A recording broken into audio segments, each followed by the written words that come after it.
Hello friend, मैं प्रकाश बरनवाल आपका स्वागत करता हूं आपके अपने यूट्यूब चैनल पर। दोस्तों, आप फटाफट जुड़ जाइए और शेयर कर दीजिए उन मित्रों को जो मित्र अभी तक सोए हुए हैं। उनको यहाँ तक नहीं पता है मित्रों कि उनका क्लास स्टार्ट हो चुका है, तो फटाफट शेयर करिए, या आपका रिस्पॉन्सिबिलिटी है जिससे कि वो जुड़ सकें, है ना। और आप पिछला क्लास रिविजन पे भी ध्यान दें मित्रों, है ना। चलिए आज का पहला क्वेश्चन देख लेते हैं, देर न करते हुए दोस्तों, क्योंकि ये आपके लघुत्तरी प्रश्न है, तो इसमें जाहिर सी बात है थोड़ा सा टाइम तो लगेगा ही। आपका जहाँ पे हम लोग शॉर्ट वाले क्वेश्चन रहते थे, एमसीक्यू रहते थे, जहाँ पे 20-25 करते थे, यहाँ पे 4 से 5 ही हो पाएंगे। तो आप अच्छे तरीके से लिखिएगा दोस्तों इसे, और ध्यान से लास्ट तक देखते रहिएगा, बने रहिएगा लास्ट तक दोस्तों, तभी आप कुछ सीख पाएंगे। दोस्तों, जो क्वेश्चन नंबर 36 है, इसमें पूछा जा रहा है आवर्तकाल तथा आवृत्ति की परिभाषा करते हुए इनमें संबंध बताइए। दोस्तों, आपको पता है जो आवर्तकाल होता है और जो आवृत्ति होती है, एक दूसरे के इनडायरेक्टली प्रोपोर्शनल टू होते हैं। जब आवर्तकाल बढ़ेगा तो आवृत्ति घटेगी, है ना। जब आवृत्ति बढ़ेगी तो आवर्तकाल घटेगा, जाहिर सी बात है ना। आपको पता है कि 1/4 बड़ा होता है कि 1/2 बड़ा होता है, तो आप बोलेंगे सर 1/2 बड़ा होता है, क्यों? क्योंकि नीचे की जो संख्या है वह छोटा है। जब छोटा रहेगा नीचे की संख्या तो पूरी वैल्यू बड़ी आने वाली है। 1/3 बड़ा है कि 1/4 बड़ा है, तो आप बोलेंगे 1/3 बड़ा है, क्यों? क्योंकि नीचे की संख्या छोटी है, इस वजह से पूरी वैल्यू बड़ी है ना। याद रखेंगे, जब पूरी वैल्यू बड़ी आती है, जैसे कि इसमें बात करें 1/t में, t की वैल्यू जितना छोटा रखेंगे उतनी बड़ी वैल्यू आएगी आवृत्ति का। याद रखेंगे, अगर हम आवर्तकाल बड़ा बढ़ा के रखते हैं तो क्या होगा, आवृत्ति हमारी छोटी आएगी। समझ रहे कि नहीं? तो वही पूछ रहा है आवर्तकाल पहले क्या है, तो बता देंगे आवर्तकाल और आवृत्ति में जो संबंध होता है इनडायरेक्टली प्रोपोर्शनल का होता है दोस्तों, है ना। तो याद रखेंगे आवर्तकाल क्या होता है, एक दोलन पूर्ण करने में लगा समय को आवर्तकाल कहते हैं। दोलन करने वाले कण का अपने साम्य स्थिति के ओर जाना और पुनः साम्य स्थिति में वापस लौटना एक दोलन अथवा एक कंपन कहलाता है। याद रखेंगे मित्रों, साम्य स्थिति से जाना, जैसे अगर यहाँ पे हम एक कोई बेस बना दें, इस बेस से इधर जाना, फिर इधर आना, फिर यहाँ पे आना, तो एक एक आवर्तकाल हुआ, यह पूरा एक आवर्तकाल हुआ दोस्तों, याद रखेंगे, है ना। अब आवृत्ति की बात किया जा रहा है, तो आवृत्ति का बता दीजिए। कंपन करने वाले वस्तु 1 सेकंड में जितना कंपन करती है, उसे उसकी आवृत्ति कहते हैं। उसे उसकी आवृत्ति कहा जाता है। आवृत्ति का एसआई मात्रक क्या होता है, हर्ट्ज होता है मित्रों। क्या होता है, हर्ट्ज होता है, जिसे हम एच और जेड से डिनोट करते हैं। याद रखेंगे मित्रों, इसका यहाँ पे संबंध दिया है, एन आवृत्ति है, टी आवर्तकाल है। चलते हैं नेक्स्ट क्वेश्चन की तरफ। आवृत्ति गति तथा दोलन गति को परिभाषित कीजिए। आवर्त गति और दोलन गति क्या होता है? आवर्त गति वही होता है जो अपने गति को बार बार दोहराए। समझ रहे हैं कि नहीं? आवर्त गति कहलाती है।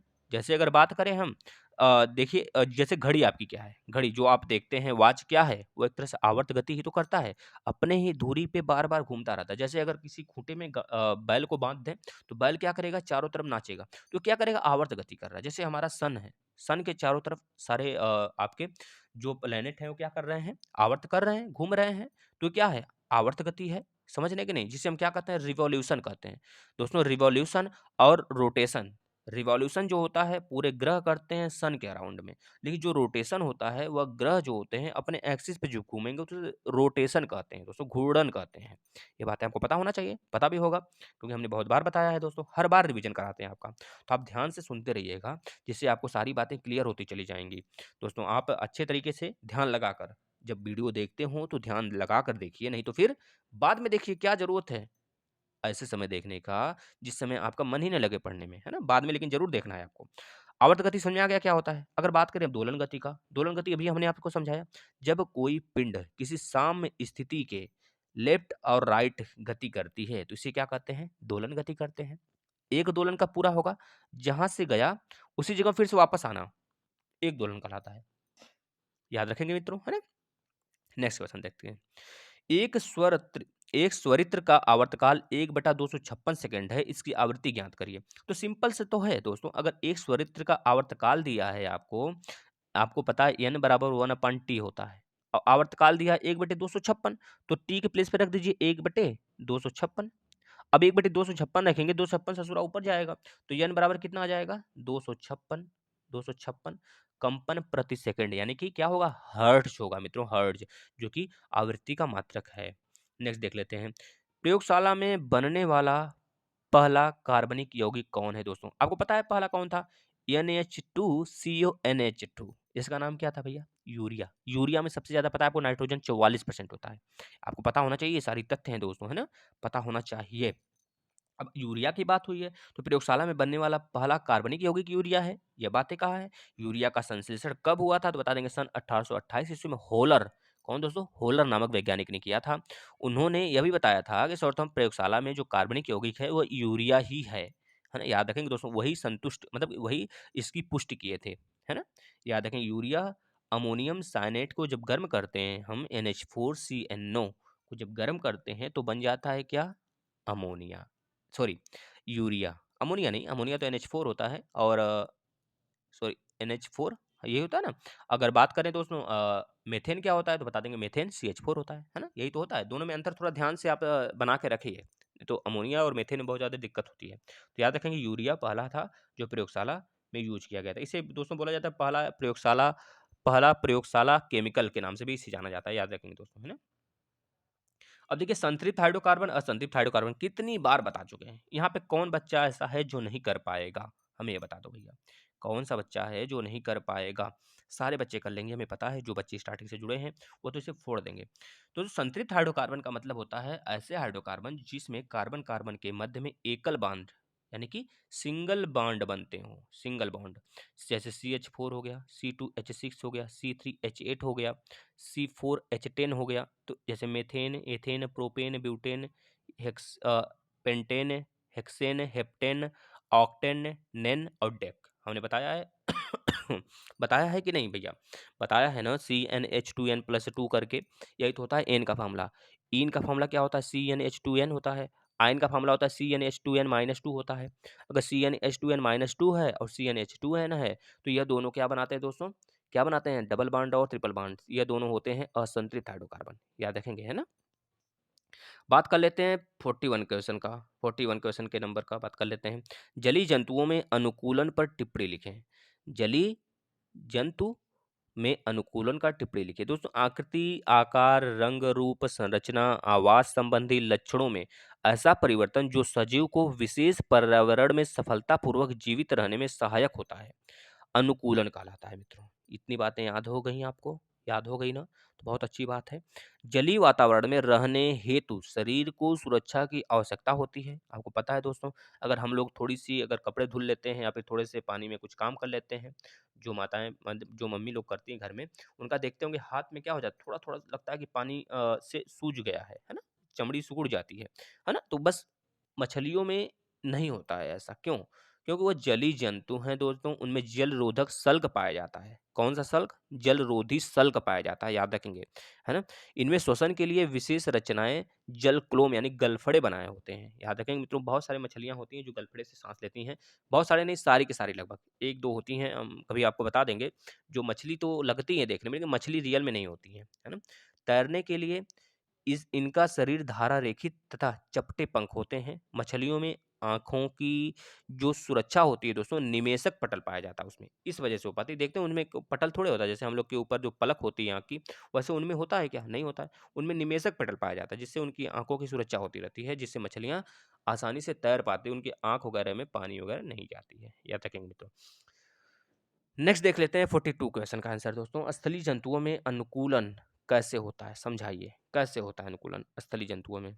तो बता देंगे, स्थलीय जंतुओं में जो अनुकूलन होता है वो स्थलीय जंतुओं जैसे हो गया दोस्तों, गाय बिल्ली में प्रचलन के लिए बेलनाकार 4 पद होते हैं। वायु को शरीर में ग्रहण करने हेतु विकसित श्वसन तंत्र पाया जाता है। रेगिस्तानों में चलने के लिए ऊँटों में गद्दीदार पैर पाया जाता है। भोजन के लिए कुबड़ पाया जाता है उनके पास, पानी वगैरह, क्योंकि उसमें वसा बहुत ज़्यादा होता है। जैसे हम लोग का उदर जो पेट होता है ना, देखते होंगे बहुत, जिसका पेट बहुत ज़्यादा निकला है ना, उसको बहुत तेज़ भूख लगती है, लेकिन उनका भूख जो है जायज़ है। क्यों पता है?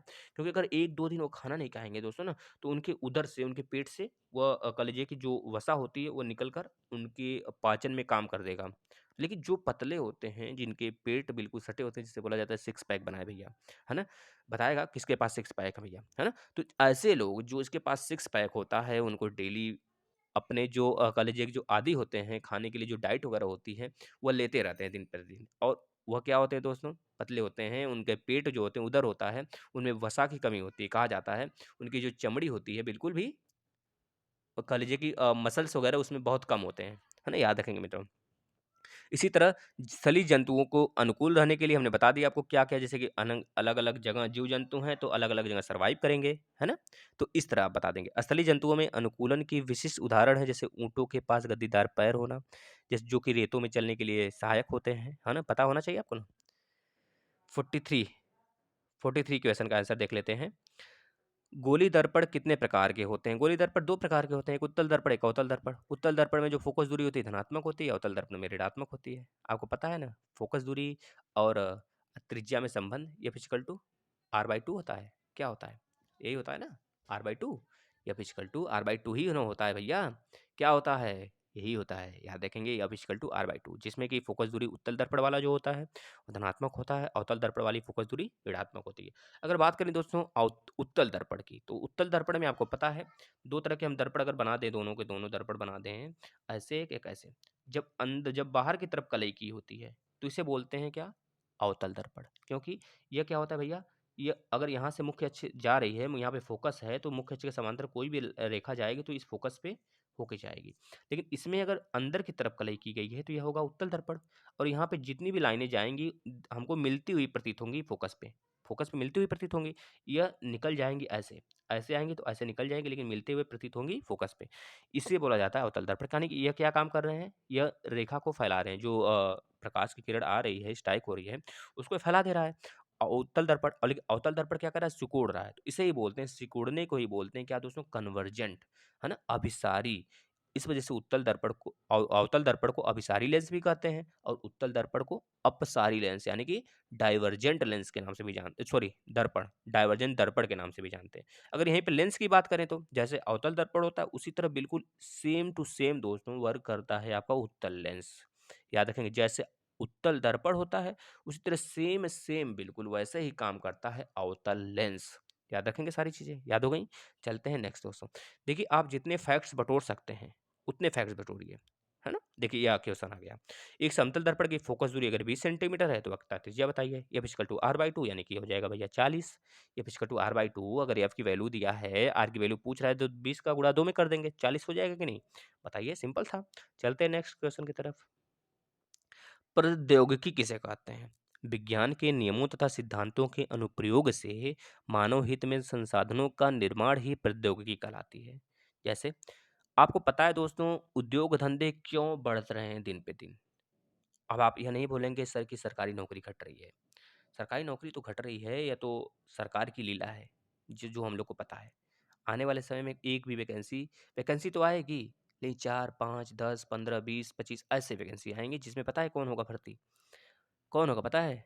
जिसके पास भैया बहुत ज़्यादा इनकम होगा, है ना? पैसे होंगे जिसके पास ज़्यादा, वही भर पाएगा। क्योंकि पता है उसमें नेता के लड़के हो गए, जो अलग-अलग विभाग में है ना, सेक्टर में, उन्हीं लोग का चलेगा।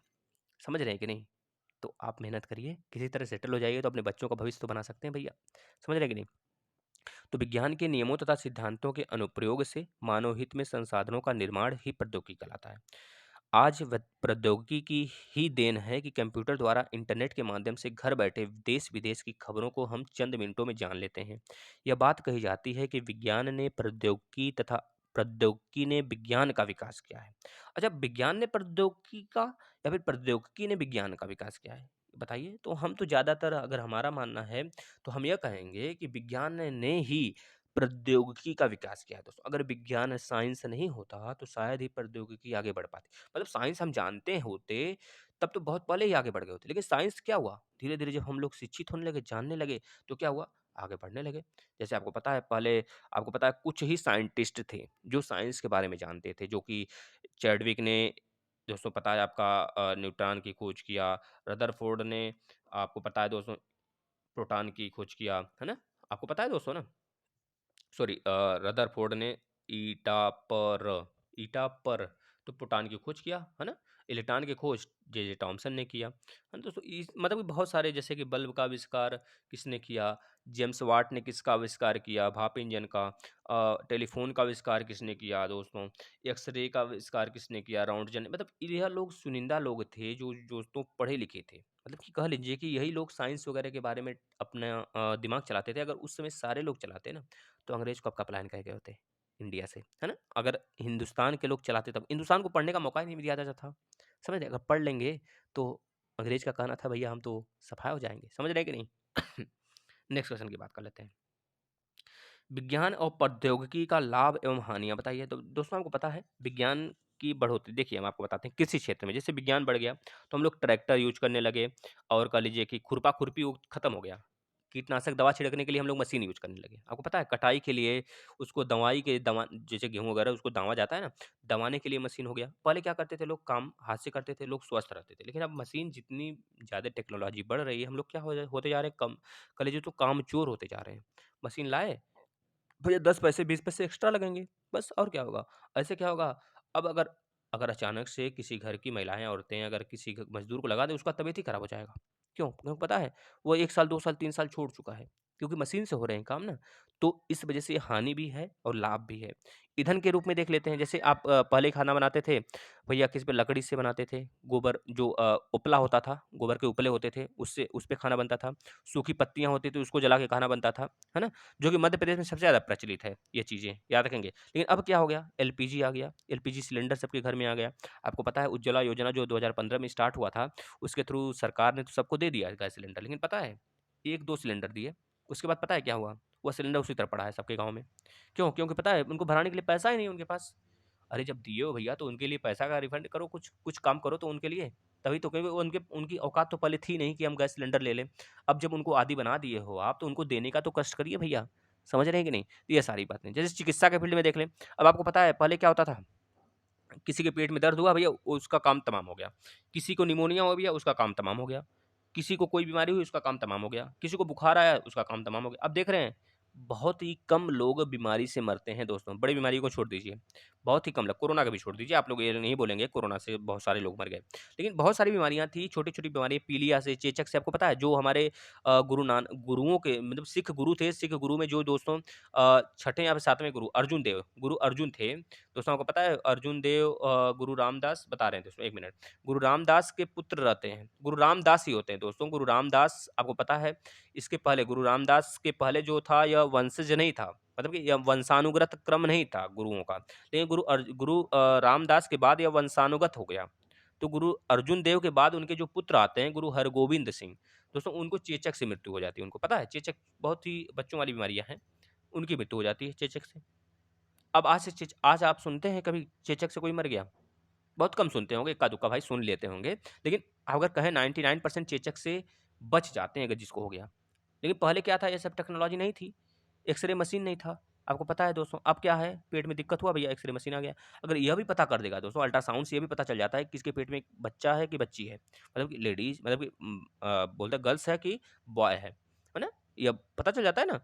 यह सब कैसे आया सिस्टम? आपके टेक्नोलॉजी से ही तो विकसित हुआ है। तो याद रखेंगे यह भी एक तरह से फ़ायदा हुआ और नुकसान भी है ना? आपको पता है प्रसव पीड़ा में बहुत सारे लोग होते हैं कि बच्चों को गिरा देते हैं। अगर समझ लेते हैं कि लड़की है तो गिरा देते हैं। तो ये भी एक नुकसान है कि नहीं? चिकित्सा के फील्ड में ये सारी बातें आप याद रखेंगे जैसे अल्ट्रासाउंड हो गया, एक्स-रे हो गया, एंडोस्कोपी हो गया। आप तो लेज़र विधि से जो पथरी हो गया ना स्टोन जो निकलते हैं लीवर से, है ना? जो हमारे हो जाते हैं भैया लीवर वगैरह में, तो वहाँ से निकाले जाते हैं पथरी। अब तो लेज़र से, पहले ऑपरेशन होता था, अब लेज़र से निकलता है। देखिए टेक्नोलॉजी कहाँ तक पहुँच गया है। जनसंचार, आपको पता है पहले डाक सेवा हो गया, ये सब थे ना? समझ रहे हैं? कहाँ पहले मोबाइल था पहले। हमको तो याद है भैया मोबाइल 2014 के आस-पास, 2014-13 में लिए थे। 2014 में आस-पास हम लिए थे, हमको याद है। वो भी वो वाली मोबाइल नहीं, कीपैड वाली, जब हम बाहर निकले थे पढ़ने के लिए, हमको याद है ना? तो इस तरह जनसंचार भी बढ़ा, टेक्नोलॉजी बढ़ी, जनसंचार दूर तक फैला। राष्ट्रीय सुरक्षा एवं युद्ध के लिए भी बहुत सारे टेक्नोलॉजी देख रहे हैं, पृथ्वी, अग्नि, त्रिशूल बहुत सारी मिसाइलें आ गई। ब्रह्मोस मिसाइल आ गया जो कि रूस और भारत का है ना? मिलके बनाया गया है। वो है दोस्तों क्रूज़ मिसाइल है। पता है कि नहीं आपको? ये सारी चीज़ें पता होना चाहिए। जैसे कि विज्ञान और प्रौद्योगिकी से हानियाँ भी बहुत सारे हैं, जैसे कीटनाशक दवा बन गया, उसका प्रदूषण फैलने लगा, पानी स जल प्रदूषण हो गया, वायु प्रदूषण हो गया, समझ रहे हैं कि नहीं? पॉलीथीन से क्रिएटेड बहुत सारी चीज़ बन गई, तो पॉलीथीन क्या हो गया? प्रदूषण का कारण बन गया, है ना? समझ रहे हैं कि नहीं भैया? जैसे कि बहुत सारे आपको पता है ई-कचरा, मोबाइल वगैरह वो क्या है? ई-कचरा ही तो है। किसके घर में ई-कचरा नहीं है बता दीजिए? किसके घर में 10 मोबाइलें नहीं हैं, गिनी-चुनी 10 मोबाइलें। कम से कम 10 मोबाइल है, किसके घर में नहीं है? सभी लोग के घर में होगा। वो क्या है? भले बंद पड़ा हो, सड़ा पड़ा हो, भले कुछ टूटा-फूटा हो, लेकिन उसको आप कलेक्ट किए हैं? ये क्या ई कचरा है कि नहीं कचरा? ये कहाँ से कहाँ कब से आया? जब टेक्नोलॉजी बढ़ी तभी तो आया आपके घर में और आज सबके हाथ में मोबाइल देखिए, बच्चा-बच्चा छोटा-छोटा रहता है ना, तभी वो मोबाइल गेम खेलना, समझ रहे? वीडियो गेम खेलेगा, समझ रहे हैं कि नहीं? तो ये सारी चीज़ें हैं, याद रखें। एक बार आप इसे पूरा पढ़ जाएँगे। दोस्तों इसके बाद हम लोग कल से स्टार्ट करेंगे 47 क्वेश्चन से, है ना? चलिए, धन्यवाद मित्रों। आप थोड़ा-सा शेयर करिए ज़्यादा से ज़्यादा वीडियो और अपना सेहत का भी ध्यान रखिए। जैसे ही खत्म होता है, वैसे हम फिर से रिवीजन इसी को करा देंगे मित्रों आपका, जिससे कि आप पूरा पक्का हो जाओगे इसमें, है ना? धन्यवाद मित्रों।